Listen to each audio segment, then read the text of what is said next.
शख्स जो कहीं भी जाता है उसे भर भर के प्यार मिलता है, उसे हमेशा एप्रिसिएशन मिलता है, उसको हमेशा वेलकम किया जाता है। चीज में हाथ लगाता है and just it turn into gold. सोना उगलती है वो चीज। सेल्फ कॉन्सेप्ट, एक बार अगर आपने इस पर काम करना शुरू कर दिया, आपको इस पूरे जीवन में किसी भी मैनिफेस्टेशन टेक्निक की जरूरत नहीं पड़ने वाली है, ये गारंटी है। अच्छा, ये मेरी गारंटी नहीं है, ये साइंस की, न्यूरोप्लास्टिसिटी की, जितनी भी रिसर्चेस और स्टडीज हो रही हैं उन सब की गारंटी है कि अगर आपने एक बार अपने सेल्फ कॉन्सेप्ट पे काम करना स्टार्ट कर दिया तो आपको यकीन नहीं आएगा कि एक ही लाइफ टाइम में इतने सारे बदलाव कैसे हो गए जीवन में। एक ही तो लाइफ थी, इतना सब कैसे देख लिया। सेल्फ कॉन्सेप्ट की अगर मैं आपको एग्जांपल दूं कि इसको समझना, सेल्फ कॉन्सेप्ट मतलब क्या, कैसे समझे सेल्फ कॉन्सेप्ट क्या होता है। एक वो व्यक्ति है जिसे हमेशा से पैसा कमाने में दिक्कत आती है। सोचो उसका सेल्फ कॉन्सेप्ट, उसको पैसे को लेकर उसकी सोच, खुद के प्रति, लाइफ के प्रति कैसी होगी, वो उनका सेल्फ कॉन्सेप्ट होगा। एक वो व्यक्ति है जो किसी भी चीज में हाथ लगाता है and just it turn into gold. सोना उगलती है वो चीज। अब उस इंसान का सेल्फ कॉन्सेप्ट क्या होगा पैसे को लेकर, लोगों को लेकर, लाइफ को लेकर। तो ये हो गई दो अलग बातें। एक ऐसा इंसान जिसे हमेशा से प्यार में धोखा मिला है, वो उसके प्यार के प्रति, दूसरे लोगों के प्रति कैसी सोच होगी। और एक वो शख्स जो कहीं भी जाता है उसे भर भर के प्यार मिलता है, उसे हमेशा एप्रिसिएशन मिलता है, उसको हमेशा वेलकम किया जाता है, उसकी क्या सोच होगी। जैसे इनके सेल्फ कॉन्सेप्ट होंगे ना, इनकी लाइफ में एग्जैक्टली वैसा ही हो रहा होगा, थोड़ा भी इधर उधर नहीं। तो ये कॉन्सेप्ट आपने सुन रखे होंगे जी, री invent your self, evolve spiritually, identity shifting.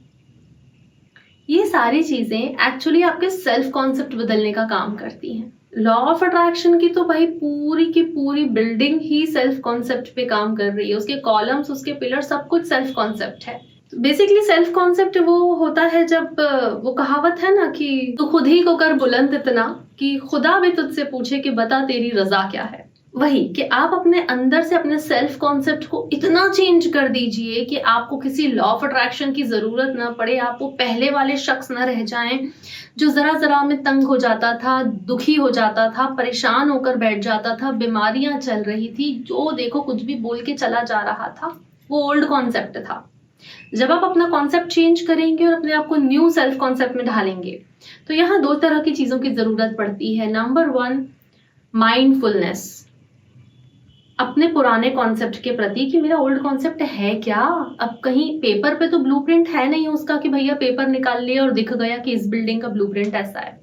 हमें खुद को मेंटल अवेयरनेस के थ्रू उससे अवेयर होना पड़ता है। और इसके लिए बड़ा ही अच्छा वीडियो बना रखा है 7 डे मेंटल डाइट। उसको अगर अभी तक चेक नहीं कर रहा है ना, you are really missing something big, please उसको यहाँ चेक कर लेना। तो जब अवेयरनेस आएगी आपको अपना ओल्ड कॉन्सेप्ट पता चलेगा। जब ओल्ड कॉन्सेप्ट पता चलेगा, उसी मेंटल अवेयरनेस से वो ओल्ड कॉन्सेप्ट धीरे धीरे डिसॉल्व होगा। कंसिस्टेंट प्रैक्टिस लगेगी, लेकिन बहुत इंटरेस्टिंग चीज है, बहुत ही इंटरेस्टिंग चीज है। और नंबर 3, फिर आपको जरूरत पड़ेगी फ्यूचर सेल्फ जर्नलिंग की या फिर आइडेंटिटी शिफ्टिंग की, ये डिसाइड करने की कि अब क्या बनना है, अब क्या नया किरदार निभाना है। मैं आज आपको ऐसी 5 चीजें बताऊंगी जिससे आप अपना सेल्फ कॉन्सेप्ट बदल सकते हैं। Number 1, meditation. Number 2, mindfulness. तो मेडिटेशन और माइंडफुलनेस मुझे कजन ही लगते हैं, क्योंकि मेडिटेशन आप एक जगह पे बैठ के, आपका जो कॉन्सेप्ट है मेडिटेशन का वो ये है, एक जगह पे बैठ के मेडिटेट करना है। Mindfulness is a kind of चलता फिरता वॉकिंग मेडिटेशन, कि आप जहां भी हैं आप उसी चीज में हैं। Number 3, identity shifting. Identity shifting ये वो हीरा है, अगर इससे आप अपने अंदर कुछ भी बन सकते हैं। देखो, बाहर आप वही चीज हासिल कर पाओगे जो आपने अपने अंदर हासिल कर ली है। और आइडेंटिटी शिफ्टिंग वो आपको अचीव करने में, इंटरनल अचीवमेंट में हेल्प करता है। Number 4, hypnosis. हिप्नोसिस बहुत सॉलिड काम करता है आपके न्यू सेल्फ कॉन्सेप्ट बिल्ड करने पे। और lastly number 5, consistent practice of affirmation. जिन लोगों को हिप्नोसिस में नहीं जाना होता है, अगर आप कंसिस्टेंट प्रैक्टिस ऑफ अफर्मेशन करते रहें डिसिप्लिन के साथ, धीरे धीरे आपके दिमाग के सोचने का जो कॉन्सेप्ट बन जाता है वो वैसा ही बनता है। But I always suggest you कि अपने पुराने ओल्ड कॉन्सेप्ट को तोड़ने पर ध्यान दो। भाई रूम नया बनाना है, रिनोवेट करना है, तो पुराने रूम को तो वहां से हटाना पड़ेगा ना। वो रूम है, उसी रूम में आपने नया रूम कैसे, मतलब संभव ही नहीं है। इसलिए ओल्ड बिलीफ ब्रेक करना जरूरी होता है। तो अगर आपको हमारे साथ काम करना है, डिटेल्स आपको स्क्रीन और डिस्क्रिप्शन दोनों जगह मिल जाएंगी। 7th डे मेंटल डाइट का वीडियो अगर आपको देखना है तो ये वीडियो देखना कतई ना भूले, बहुत हेल्पफुल है। मैं जल्दी ही मिलती हूँ, अपना ध्यान रखना। थैंक यू, नमस्ते।